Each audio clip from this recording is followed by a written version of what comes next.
So the mainstream media and the news has been all Omarosa all day again today. And Trump offers them an olive branch to pivot, and then they break their own rule and actually take that. So why did they do this? Let's go ahead and take a look at it.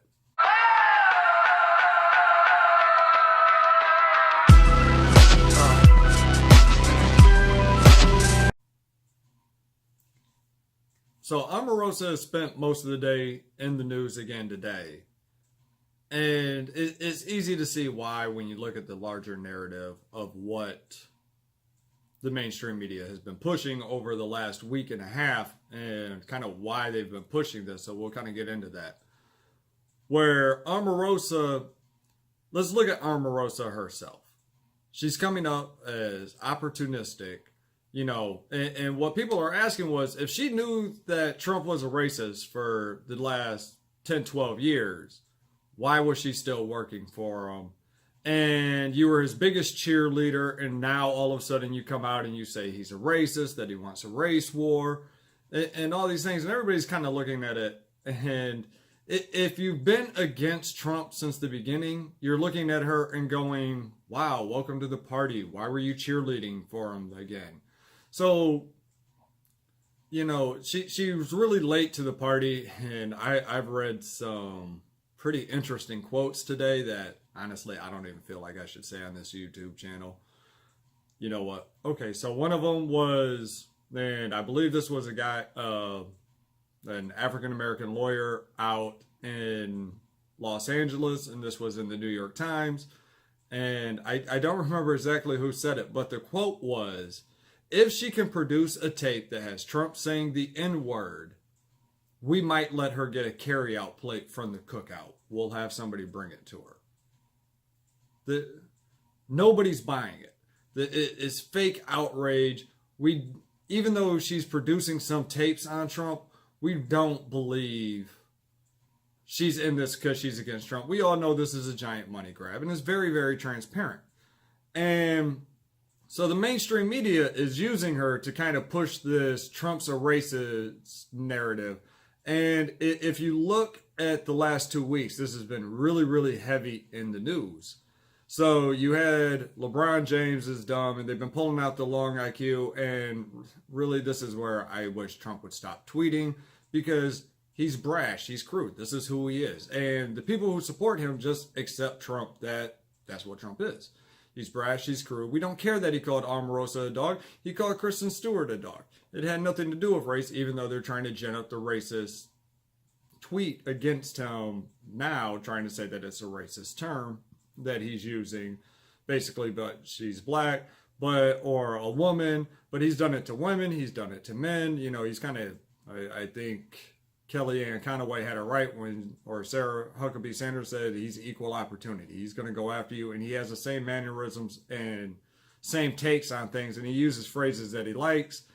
And sometimes I just really wish he'd stop. It makes it really hard to defend him at some points because he's had great policies. But, you know, so he's giving the media ammunition, trying to push this race narrative really hard over the last 2 weeks. And why are they doing this? Because there's been some polling coming out, and you know, the one that's getting a lot of talk about lately, at least in conservative circles, was that his approval numbers from when he was elected, that in the black community, was about 13%. And honestly, that's actually a little high for a Republican normally. Democrats really count on kind of this 85 to 95% African American vote. And if they don't get it, they lose elections. And when the African American community is really ginned up and really enthusiastic and goes out to votes in large numbers, then it's an easier time winning for them. But these polls have started to show that Trump's approval numbers have doubled from 13 to 26%. If Trump gets 26% of the African American vote, which I don't think he'd get 26% of the African American vote.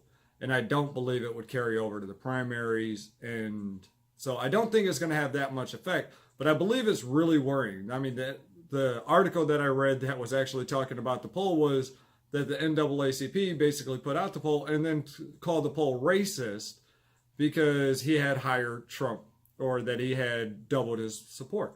But this isn't the first time a poll like this has come out. It's been happening. I remember when shortly after the Kanye West came out and saying that he liked Donald Trump. He wasn't about his policies. He just liked Donald Trump.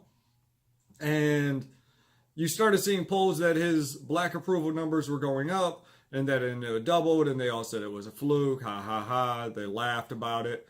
This has been 6 months later almost, and we're still seeing those numbers. And with historic black unemployment, and there's been some people in the black community are starting to walk away. And with Kanye West, they're starting to see a little bit of this influence. And it was really like Candace Owens who was kind of really pointed this out in a great fashion, where that she was noticing that every time it got to election time, you started seeing Black Lives Matters on your TV every day, that the cops were racist and coming out of you. And it was always right before the election. Just a couple months before the election, all of a sudden the news started paying attention to the black community again. That Democrat politicians started talking about things that the black community cares about, and injustices that are kind of happening in the system, the systematic kind of racism of the police, and just the whole system more or less being corrupt based on the way that it was built. And really, this kind of goes back to the Democrats' plan of always transforming this nation. And this goes back all the way, before FDR. But if you go back to FDR, he had the Second Bill of Rights, which is really essentially getting pushed now in the Democratic Socialist Party, is this Second Bill of Rights. But how do you do that? How do you take down a system that's working well?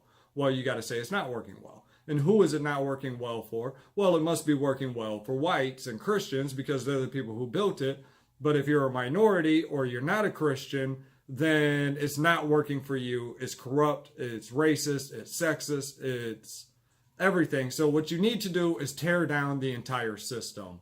And we need to rebuild it to make it more fair. So this is where all this is actually coming.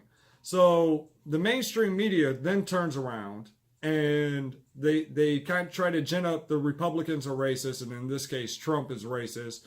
And before it was Bush, and every Republican for the last 60 years has been racist, even though Republicans freed the slaves, they did civil rights, they gave, a lot of the civil rights and women's suffrage and all these movements happened, and it was usually against Democratic opposition to these, where the Republicans were fully on board. And we're going to get into that a little bit more and into a next video, because I'm going to throw some terms at you today that you may not be familiar with, and we're actually going to work them into a third video here. So what ends up happening is the mainstream media is manufacturing a new civil rights movement, that they're finding all the victims that they can. And yes, there is a hierarchy of victimhood, and you're starting to see this as groups start moving up and down, and you're starting to see a lot of disenfranchisement happening there. And I think that's what's leading a lot to kind of this walk away movement. And I'm following a few people on Twitter that they're speaking the same as Candace Owens is, that I've heard it called a thought plantation. I've heard it. There's kind of this walk away movement where people are saying, we've been voting for you for 100 years and everything's gotten worse. Every plan you tell us that's going to help us has made it worse. And, Detroit, Philadelphia, go down the list. Every single big city is almost completely Democratic run for the last 60 years.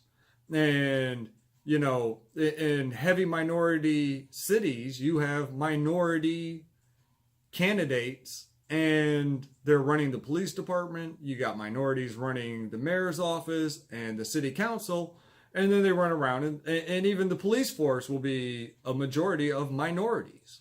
But the answer still is that it's racist, because the whole general system is racist. That it's not the Democrats. And this has kind of been the tagline for the last 60 years. That it doesn't matter how many Democrats you put into office in your local city. It doesn't matter how many Democrats or minorities are running your local police department or fire department or DHS programs, that the system is inherently racist and they're doing the best they can. And I think a lot of people are seeing this for what it is the federal government really doesn't control this very much other than giving you money, and nothing's getting better. So this is kind of this walk away movement, and that Candace Owens started really pointing out that this really gets ginned up around election time every 2 to 4 years. And so that's kind of where we're at with the Omarosa deal. And I believe all this is really happening because of a growing support base that Trump has been moving in the black community, which I honestly really feel most of this is due to a lack of really just kind of this marginalization of the black community, where they're saying they only care about cops and injustice, but they're starting to look at it and say, you people have been telling us this for 60 years, but you are the people in power. You are the people doing it. So there's really not that excuse. And I think a lot of people are seeing that for what it is. And I think Candace Owens opened up a lot of people's eyes to that. And honestly, that really put a lot of things in perspective for me. So I think we're seeing that again. And what happened was it was so transparent that Omarosa was so transparent and so opportunistic and so late to the party, and being the Trump supporter, it was so blatant and obvious that I honestly believe that it backfired on the mainstream media, and they know it. And I wouldn't be surprised to see a 2 to 4 point bump in black support for Trump in a month from now because of this. So the mainstream media broke its own rule. And their rule has been, don't let Trump shift. Hammer something until it's dead. And this is why a lot of people are turning off the news. They will hammer the same point for weeks at a time, even though everything else has moved on. And so Trump comes out and revokes Brennan's security clearance. From what I understand, the memo was dated a month ago. This was more or less already done when the media threw a fit about it last month. And they've just been holding this for a month. They released it yesterday, and the media has absolutely jumped on it. And, we'll get into that in a different video. But I believe this is why they broke their own rule and pivoted, because they knew that was going to backfire on them. Omarosa was backfiring. Her book's not selling very well, and she's being sued by the Trump campaign. And people saw her for exactly what she was, untrustworthy. And you want to complain that you got fired for ethical reasons while you're recording people in secret. So kind of the proof that you're displaying is proving kind of the reason why they fired you. So I really think Omarosa ended up backfiring on the mainstream media. So we're going to kind of get into this kind of manufactured civil rights war that we're kind of seeing now, that the mainstream media has really been pushing. And when I say manufactured, I don't mean the incidents are manufactured. Anytime we see racism or sexism, we should call it out. I believe we're all equal. Black, white, Asian, Indian, we're all equal. We're all Americans. I think as far as the government is concerned, and colleges and anything that the government funds, we shouldn't even be putting what race or gender that we are on that.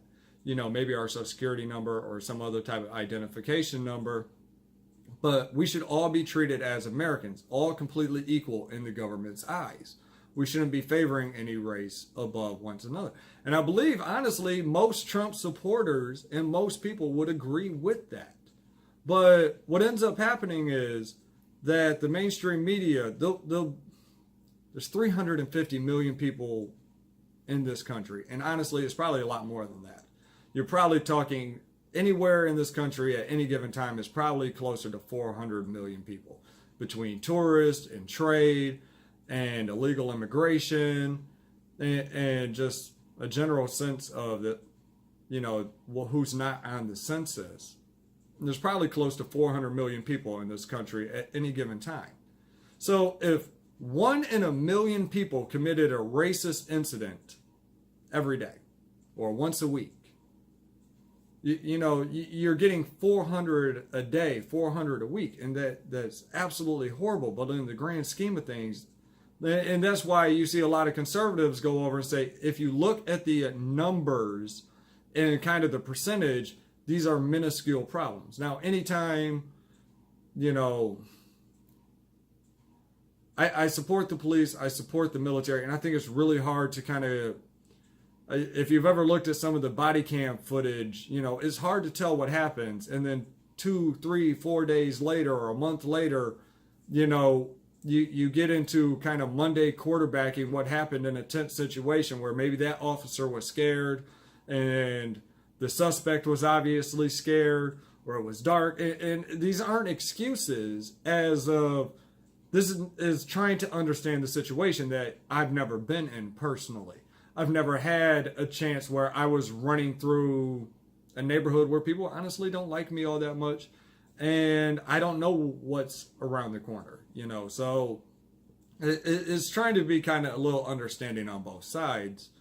But if you only have even one incident a day, say there was only 400 racist incidents in an entire year, 1 in a million commits one racist incident over a year, the news that's more than one a week. You could put on a racist incident every single week on the news, and it would just be one, and you would have enough to make it look like it was happening all the time. And it is happening all the time. But when you look at the scale of the United States, if this was a country of 1 or 2 million and we were having 400 or 500 incidents a day or a year, that's a real problem. But when you're talking about like 400 million people, just the sheer scale of it, the number of incidences that are in the hundreds, or even if they make just 1,000 or a couple of thousand, it still becomes a really minuscule number when you look at the percentage of people and the amount of crime and arrest and everything that else happens.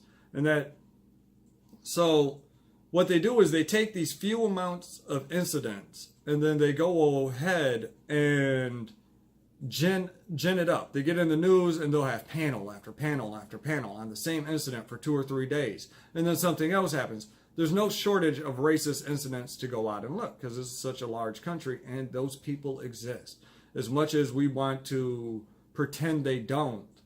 To be honest, if you're in the news and the media and you want to have a story about something, there's enough people and enough money and enough things happening in this country, you can find it. So they find it. And then they put it out almost every election. And then they say, look how you're being treated to the black community. Look at all the injustice that's happening. We're going to be the people that protect you. And then you have conservatives and a lot of people going, wait, there's not. If you look at the numbers, this isn't the case. Why are you trying to sell us this? And the media just keeps go ahead and push it and push it. And it's really kind of geared to, and this is going to be a new term for some, the Jeffersonians. There was a guy who wrote a book called Special Providence by the name of, I think, Walter Russell Mead.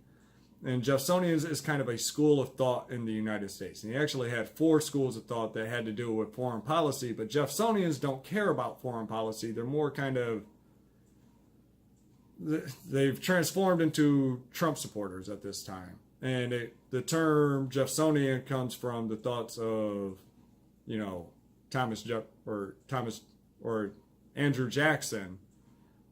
And then, so we're going to get that into the next video. And I think this kind of goes back to a larger scale of movements and reorientation that we're seeing in American foreign policy and in domestic policy, and kind of the battle that we're in right now. So it's going to have a little bit to do with this book, Special Providence, and kind of where we're going. It's going to draw heavy on Peter Zion as well. And I'm going to try to put these 2 geopolitical kind of schools of thoughts together and relate them to what's happening today in the next video. So go ahead and like, share, and subscribe. Go ahead and check out Facebook, Twitter pages below. And if you want more videos like this and better content in the future, go ahead and check out my Patreon page.